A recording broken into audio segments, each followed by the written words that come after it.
Legend has it, if you go deep into the Great Dismal Swamp at night, you'll see the image of a woman paddling a white canoe on a lake with a lamp, looking for her lover. It's one of the many myths and stories about the swamp that date back centuries. It was a forbidden place where you just didn't go, because you may not come out. The once forbidden swamp sits in Chesapeake, Suffolk, and North Carolina. Chris Lowy works at the swamp.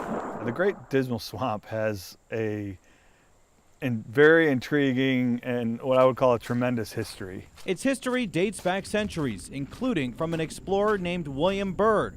He helped give the swamp its name. And he said it's the most dismal, god-awful place you want to be.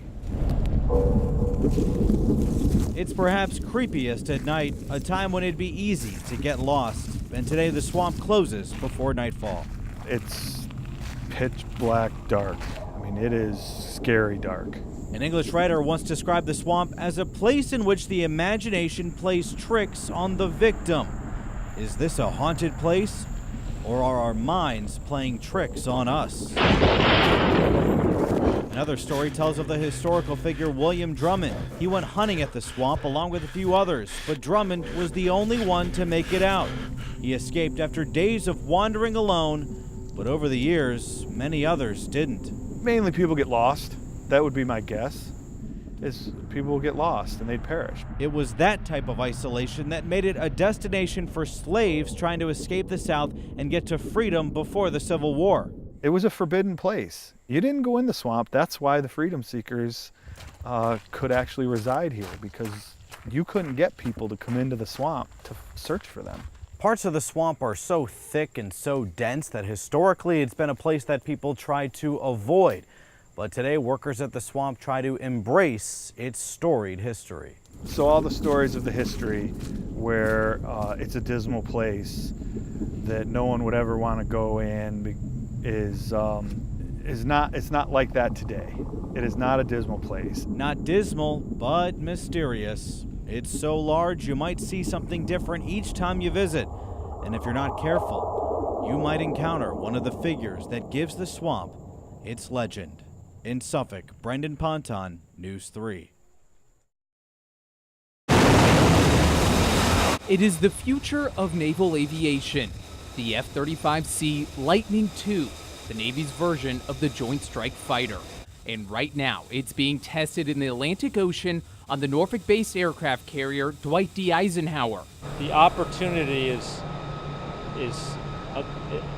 I can't even describe it. It's a high point in my career to be able to come out and do that initial testing for an airplane that's going to stay around in the fleet for a long time. News Channel 3 was aboard the Eisenhower Friday for the final day of flight operations for this segment of the testing.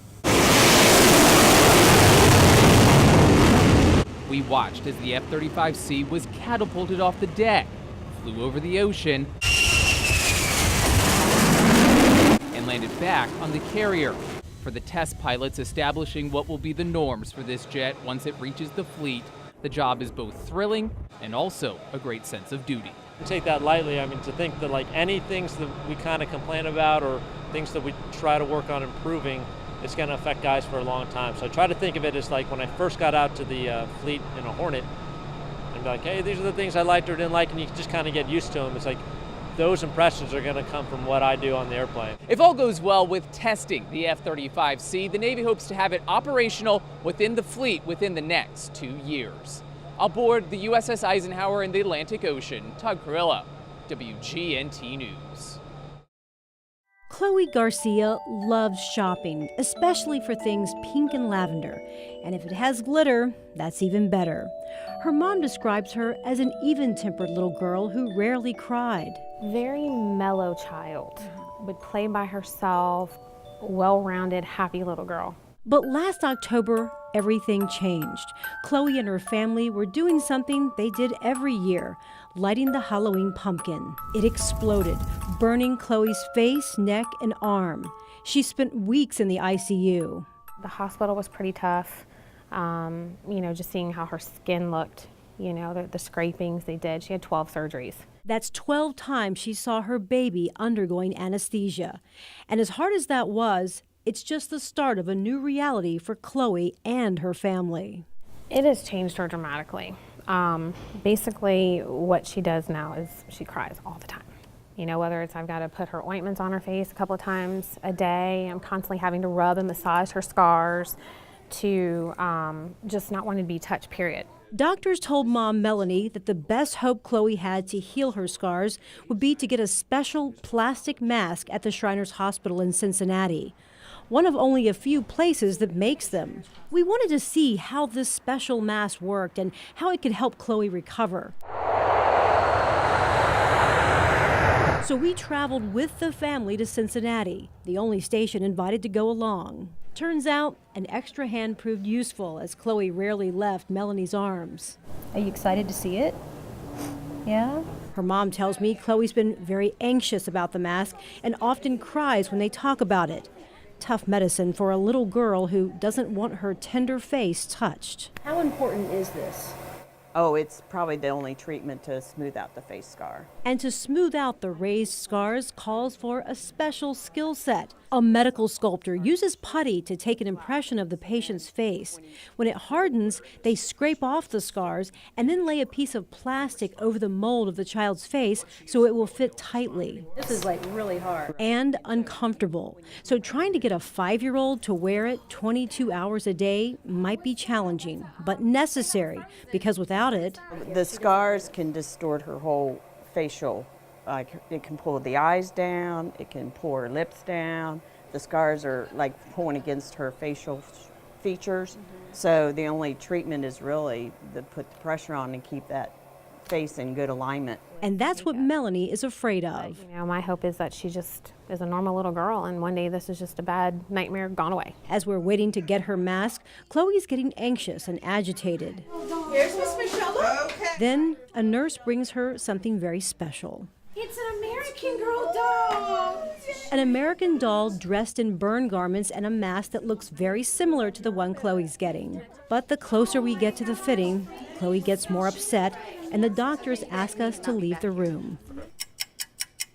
After about 30 minutes, the tiny patient is back from the exam room. Let's go back to the airport so we can go home. Wearing her special mask. It was definitely tough. Chloe surprised everyone and wanted to keep the mask on. When they took it off to readjust it, she didn't want him to take it off. She wanted to wear it. So she knows she's superhero Chloe. That's what we're going to call her. And she seems pretty happy. And most superheroes do have a sidekick, and her name is Gracie. So proud of you, Chloe. Good job. You are a superhero.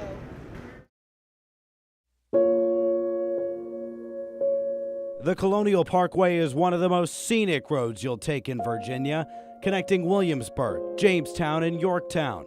But this winding road holds secrets. Secrets that have now been kept for 30 years. It was fall 1986. Kathy Thomas and her girlfriend, Becky Dowski, wound up dead just off the parkway. Kathy's brother Bill recently visited the crime scene for the first time. I think it's a significant anniversary. I know we're one of the longest unsolved multiple homicides in the United States. From 1986 to 1989, 3 couples were killed. A 4th is still missing, but presumed dead. They were stabbed or shot around the Williamsburg area. The killings have been dubbed the Colonial Parkway Murders.